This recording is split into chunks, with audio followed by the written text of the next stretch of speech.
Bem-vindo ao 142º dia da leitura bíblica.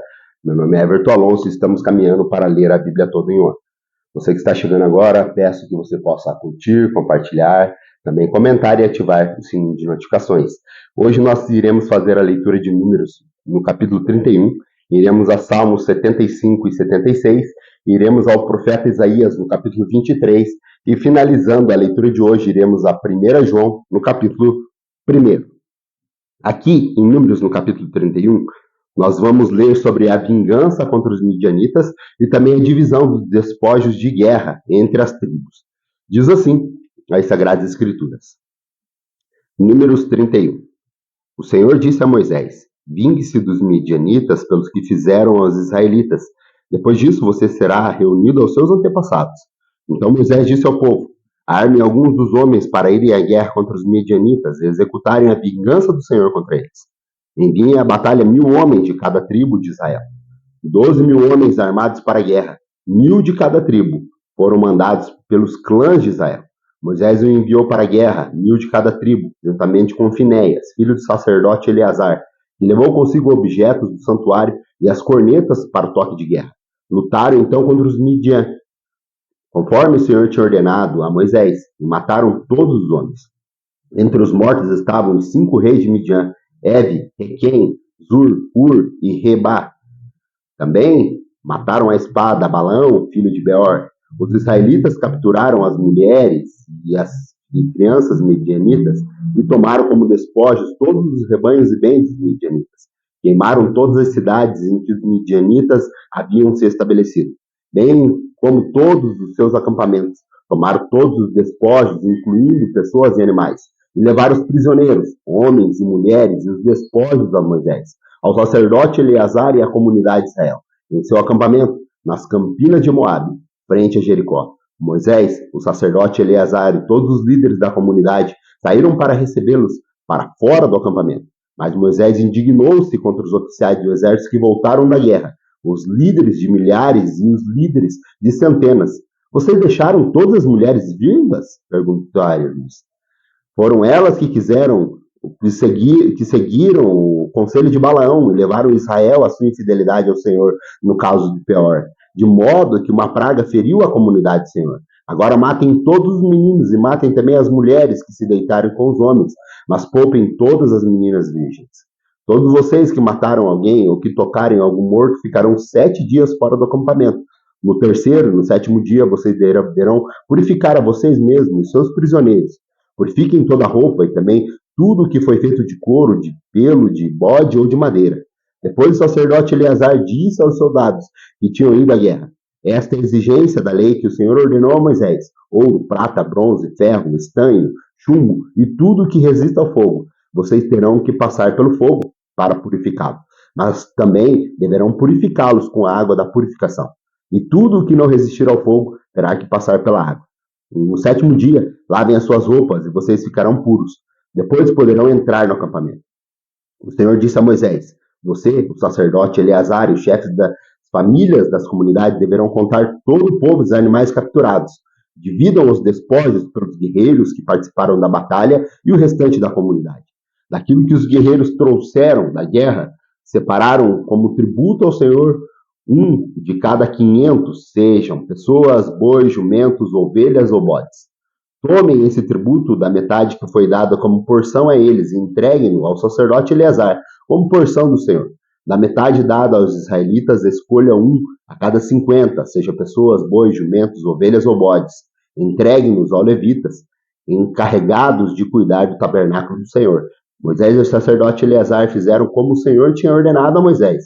Os despojos que restaram da presa tomada pelos soldados foram 675.000 ovelhas, 72.000 cabeças de gado, 61.000 jumentos e 32.000 mulheres virgens. A metade dada aos que lutaram na guerra foi esta: 337.500 ovelhas, das quais o tributo do Senhor foi 675. 36.000 cabeças de gado, das quais o tributo para o Senhor foi 72. 30.500 jumentos, dos quais o tributo para o Senhor foram 61. 16.000 pessoas, das quais o tributo para o Senhor foi 32. Moisés deu tributo ao sacerdote Eleazar como contribuição ao Senhor, conforme o Senhor tinha ordenado a Moisés. A outra metade pertencia aos israelitas. Moisés separou dos combatentes. Essa era a metade que pertencia à comunidade, com 337.500 ovelhas, 36.000 cabeças de gado, 30.500 jumentas e 16.000 pessoas. Da metade pertencia aos israelitas. Moisés escolheu um de cada 50, tanto de pessoas como de animais, conforme o Senhor lhe tinha ordenado, e os entregou aos levitas, encarregados de cuidar do tabernáculo do Senhor. Então os oficiais que estavam sobre as unidades do exército, os líderes de milhares e os líderes de centenas a Moisés, lhe disseram: seus servos contaram os soldados sobre o nosso comando e não está faltando ninguém. Por isso trouxemos como uma oferta ao Senhor os artigos de ouro, dos quais cada um de nós se apossou, braceletes, pulseiras, anéis, selo, brincos e colares, para fazer propiciação por nós perante o Senhor. Moisés e o sacerdote Eleazar receberam deles todas as joias de ouro, todo o ouro dados pelos líderes de milhares e pelos líderes de centenas que Moisés e Eleazar apresentaram como contribuição ao Senhor. Pesou 200 quilos. Cada soldado tinha tomado despojos para si mesmo.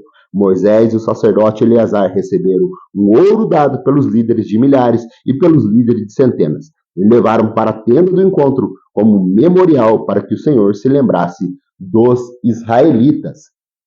Vamos agora à leitura de Salmo 75 e Salmo 76. Esses dois salmos foi escrito pela família e é uma composição de melodia, esses dois salmos. Uma composição feita pela família de Asaf. Diz assim, vamos ler essas duas canções? Esses mestres de música escrevendo essas duas melodias? Salmo 74 e Salmo 76. Desculpe, Salmo 75 e Salmo 76. Diz assim Salmo 75. Damo-te graças, ó Deus, damo-te graças, pois perto está o teu nome. Todos falam dos teus feitos maravilhosos. Tu dizes, eu determino o tempo em que julgarei com justiça. Quando treme a terra com todos os seus habitantes, sou eu que mantenho firme as suas colunas. Aos arrogantes digo, parem de vangloriar-se, e aos ímpios, não se rebelem contra os céus, não falem com insolência, nem é do Oriente, nem do Ocidente, nem do deserto que vem a exaltação. É Deus quem julga, humilha a um e a outro exalta. Na mão do Senhor está o cálice cheio de vinho espumante misturado. Ele o derrama, e todos os ímpios da terra o bebem até a última gota. Quanto a mim, para sempre anunciarei essas coisas. Cantarei louvores ao Deus de Jacó. Destruirei o poder de todos os ímpios, mas o poder dos justos aumentará. Salmo 76. Em Judá, Deus é conhecido. O seu nome é grande em Israel. Sua tenda está em Salém. O lugar da sua habitação está em Sião. Ali quebra ele as flechas reluzentes, os escudos e as espadas, as armas de guerra. Resplandeces de luz. És mais majestoso que os montes cheios de despojo. Os homens valorosos jazem saqueados. Dorme o sono final. Nenhum dos guerreiros foi capaz de erguer as mãos. Diante da tua repreensão, ó Deus de Jacó, o cavalo e o carro estacaram. Somente tu és temível. Quem poderá permanecer diante de ti quando estiveres irados? Dos céus pronunciaste juízo, e a terra tremeu e emudeceu. Quando tu, ó Deus, te levantaste para julgar, para salvar todos os oprimidos da terra, a tua ira contra os homens redundará em teu louvor, e os sobreviventes da tua ira se refriarão. Façam votos ao Senhor, ao seu Deus, não deixe de cumpri-los, que todas as nações vizinhas tragam presente, a quem todos devem temer. Ele tira o ânimo dos governantes e é temido pelos reis da terra. Vamos agora à leitura do profeta Isaías, no capítulo 23, que agora a profecia é direcionada contra Tiro. Diz assim, Isaías 23, advertência contra Tiro. Pranteiem, navio de Tarsis, pois Tiro foi destruída, e ficou sem nenhuma casa e sem porto. De Chipre veio a você essa mensagem. Fiquem calados, habitantes das regiões litorâneas, e vocês, mercadores de Sidom, enriquecidos pelo que atravessam o mar e as águas. O trigo de Sior e a colheita do Nilo eram a sua renda, e vocês se tornaram o suprimento das nações. Envergonhe-se, Sidom, pois o mar e a fortaleza do mar falou: não estive em trabalho de parto, nem dei à luz, nem criei filhos, nem eduquei filhas. Quando a notícia chegar ao Egito, ficarão angustiados como as novidades de Tiro. Cruzem o mar para Tarsis, pranteiem, vocês, habitantes das regiões litorâneas. É esta cidade jubilosa que existe desde os tempos muito antigos, cujos pés as levantaram a conquistar terra distante? Quem planejou isso contra Tiro? Contra aquela que dava coroas, cujos comerciantes são príncipes, cujos negociantes são famosos em toda a terra? O Senhor dos Exércitos planejou para abater todo orgulho e vaidade e humilhar todos que têm fama na terra.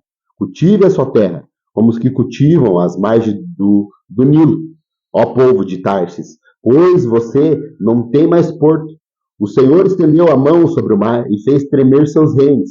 Acerca da Fenícia ordenou que as suas fortalezas fossem destruídas. E disse, você não se alegrará mais, ó cidade de Sidom, virgem derrotada. Levante-se, atravesse o mar até o Chipre. Nem lá você terá descanso. Olhem para a terra dos babilônios. E esse é o povo que não existe mais. Os assírios a deixaram para as criaturas do deserto. Ergueram torre de vigia, despojaram suas cidades e fizeram dela uma ruína. Planteiem vocês, navio de Tarse, destruída está a sua fortaleza. Naquele tempo, Tiro será esquecida por 70 anos, o tempo da vida de um rei. Mas no fim dos 70 anos, acontecerá com Tiro o que diz a canção da prostituta. Pegue a harpa, vá pela cidade, ó prostituta esquecida. Toque a harpa, cante muitas canções para se lembrarem de você. No fim dos 70 anos, o Senhor se lembrará de Tiro. Esta voltará ao seu ofício de prostituta e servirá a todos os reinos que há na face da terra. Mas o seu lucro e a sua renda serão separados para o Senhor. Não serão guardados nem depositados. Seus lucros irão para os que vivem na presença do Senhor, para que tenham bastante comida e roupas finas. Vamos agora para a nossa última leitura de hoje. E essa leitura é uma leitura bastante proveitosa, porque nós já estamos chegando já perto dos últimos livros do Novo Testamento.